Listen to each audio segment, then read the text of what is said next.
आता आपण बघूया ग्रीन गार्डन किटचा वापर कशा पद्धतीने करूया। आपल्या घरांमध्ये प्रत्येकाच्या घरामध्ये एक भरलेल्या कुंड्या असतात आणि काही रिकाम्या कुंड्या असतात। तर आपण सर्वप्रथम जी आपण रिकामी कुंडी आहे त्याचं आपण फिलअप कसं करायचं ते आपण थोडं शिकून घेऊया। हे आहे ॲपेक्स कॉम्बो मिक्स। ह्याच्यामध्ये वर्मी कंपोस्ट आणि ट्रायकोडर्मा आहे आणि हे दुसरं जे आहे 19-19-19 हे नत्र, स्फुरद आणि पालाश ह्याचं मिश्रण आहे। प्रथमतः मी ही माती घेतलेली आहे। ह्या मातीमध्ये आपल्याला एक मिक्सचर तयार करायचं आहे।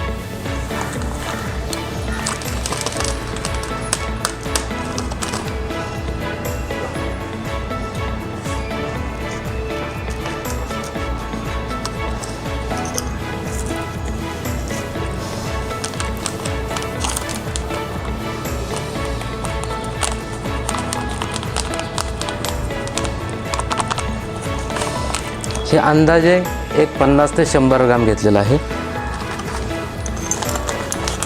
हे ॲपेक्स कॉम्बी मिक्स आहे।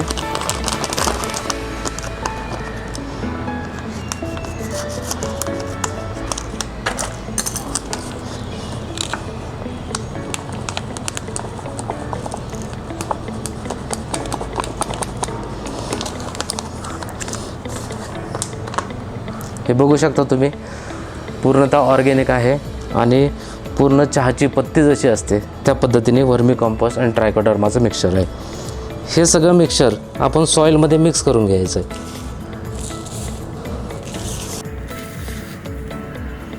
हे पूर्णतः मिक्सचर सॉईलमध्ये मिक्स करायचं। ह्यामध्ये तुमच्या घरी जर शेणखत असेल तर ते शेणखतही मिक्स करू शकता। जर तुम्ही बाजारामधनं कुठलं दुसरं अजून ऑर्गेनिक किंवा केमिकलमधलं जर काय खत आणलं असेल तर तेही मिक्स करू शकता। हे आता आपलं मिक्सचर तयार झालेलं आहे। आपलं मिक्सचर तयार झालेलं आहे। आपली ही रिकामी कुंडी आहे, त्याच्यामध्ये मी खालच्या लेअरला थोडीशी माती भरलेली आहे। हे आपलं झाड आहे, मी गुलाबाचं झाड निवडलेलं आहे।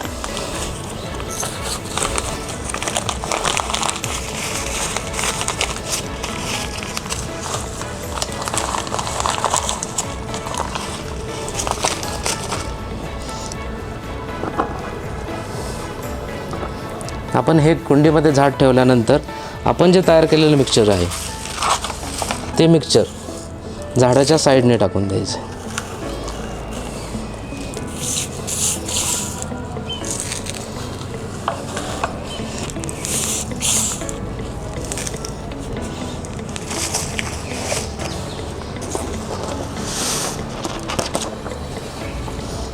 आणि त्यानंतर कुंडी ही पूर्णतः भरून घ्यायची।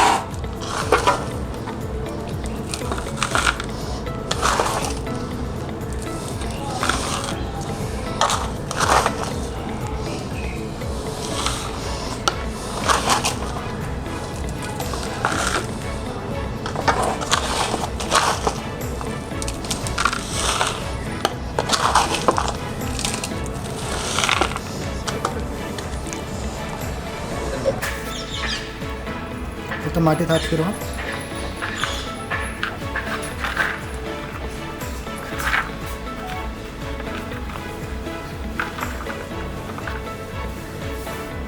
आता अशा पद्धतीने आपली कुंडीमध्ये आपण माती, कॉम्बो मिक्स आणि 19-19 मिश्रण तयार करून हे मिक्स करून झाल्यानंतर आपली कुंडी रेडी झालेली आहे। हे सर्व झाल्यानंतर आपण झाडाच्या सर्व बाजूने पाणी द्यायचं।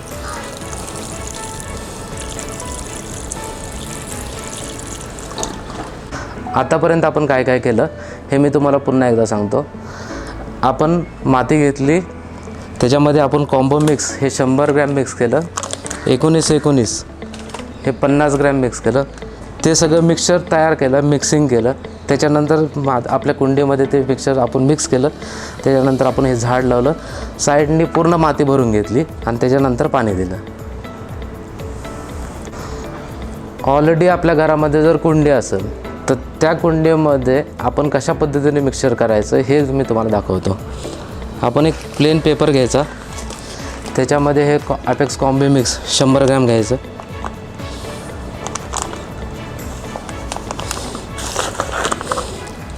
हे 19-19 हे 50 ग्रॅम घ्यायचं।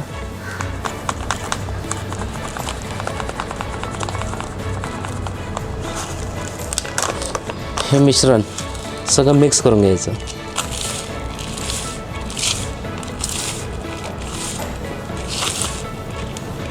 त्यानंतर आपलं जे घरामध्ये कुंडीमध्ये असलेल्या झाडाची आजूबाजूची माती थोडीशी हलवून घ्यायची.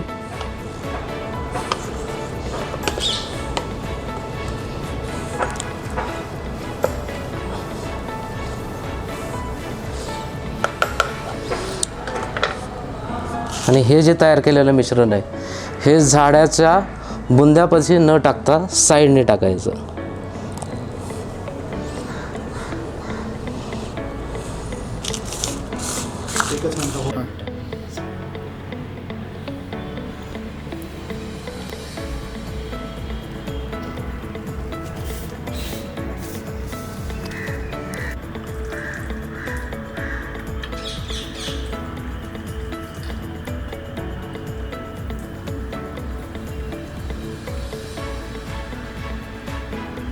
आपण हे अशा पद्धतीने आपण एक नवीन कुंडी त्याचं कसं मिश्रण तयार करून कशी तयार केली आणि जी आपल्याकडं ऑलरेडी जी कुंडी होती त्याच्यामध्ये आपण कशा पद्धतीने ते मिश्रण वापरले हे तुम्हाला दाखवून आणलं आहे.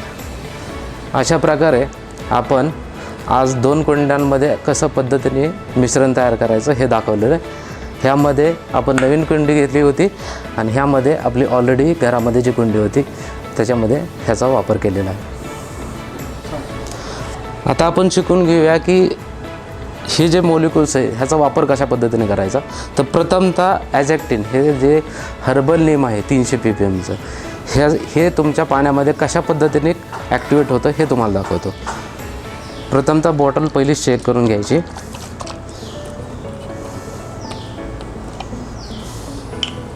हे पूर्णतः प्युअर पाणी घेतलेलं आहे. ह्याच्यामध्ये 2 ते 3 मिली ॲझॅक्टिन घ्यायचं आहे.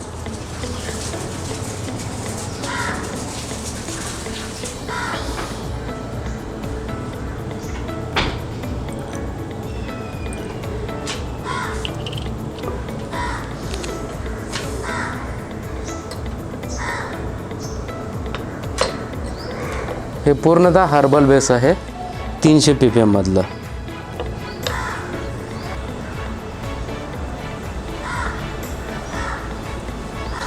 बाजारामध्ये 10,000 ppmचं नीम येतं. हे 300 ppmचं नीम आहे. हे हर्बल बेस आहे आणि वॉटर बेस आहे. हे हर्बल नीम 300 ppm मधलं आहे. बाजारामध्ये 10,000 ppmचं पण नीम मिळतं. ते ऑइल बेस असतं. हे पूर्णतः वॉटर बेस आहे. आता हे वॉटर बेस कसं ओळखायचं हे तुम्हाला दाखवतो. ह्यामध्ये आपण नीम ऑइल टाकलेलं आहे. हे पूर्ण सेट केलं.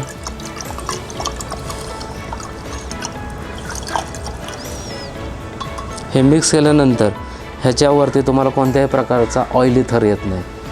म्हणून हे पूर्णतः 100% ऑर्गॅनिक आणि हर्बल नीम आहे. म्हणून हे पूर्णतः हर्बल नीम ऑइल आहे 300 ppm मधलं. हे जे पूर्णतः पाण्यामध्ये विरघळल्यानंतर पाण्याच्या वरती कोणत्याही प्रकारचा ऑइली थर येत नाही. हे मिक्स केल्यानंतर आपण हे जे ॲग्रोशक्ती जे टॉनिक आहे जे ज्या फुलांची पानांची वाढ करतं हे 2 ते 3 मिली त्यामध्ये मिक्स करायचं.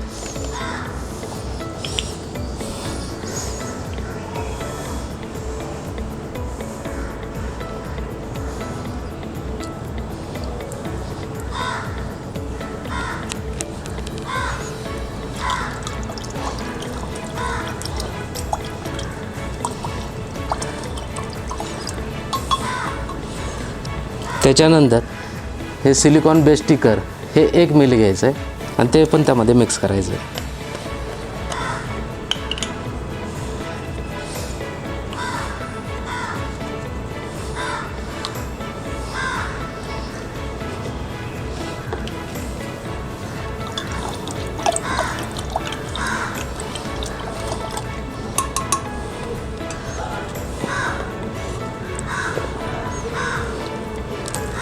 अशा पद्धतीने हे आपलं मिश्रण तयार झालेलं आहे.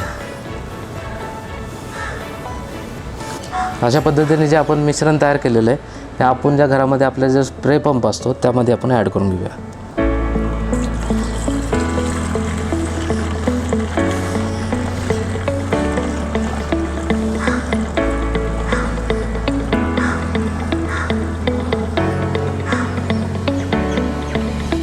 जे आत्ता मिश्रण तयार केलं ते आपण ह्यामध्ये ॲड केल्यानंतर आपण त्याचा स्प्रे घेऊया.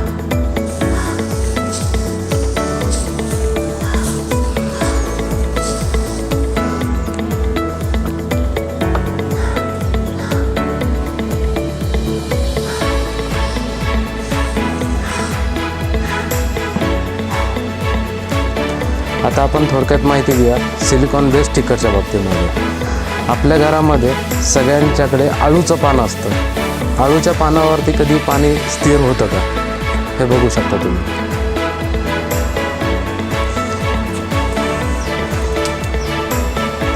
थांबत नाही. आता ह्याच्याच वरती मी एक थेंब घेतो.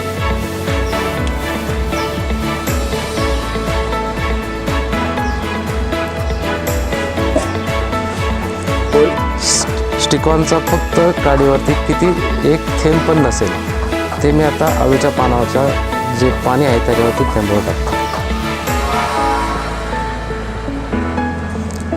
ह्याला म्हणतात स्प्रेडिंग, की जे तुमचे जे औषध आहे पानाच्या प्रत्येक भागावरती प्रत्येक कानावरती पेनिट्रेटचं काम करतं, स्प्रेडिंगचं काम करतं. जसं मगाशी दाखवल्याप्रमाणे अळूच्या पानावरती पाणी स्थिर होत नाही, पण सिलिकॉन बेस स्टिकर वापरल्यानंतर पूर्ण पानावरती हे औषध स्प्रेड झालेले.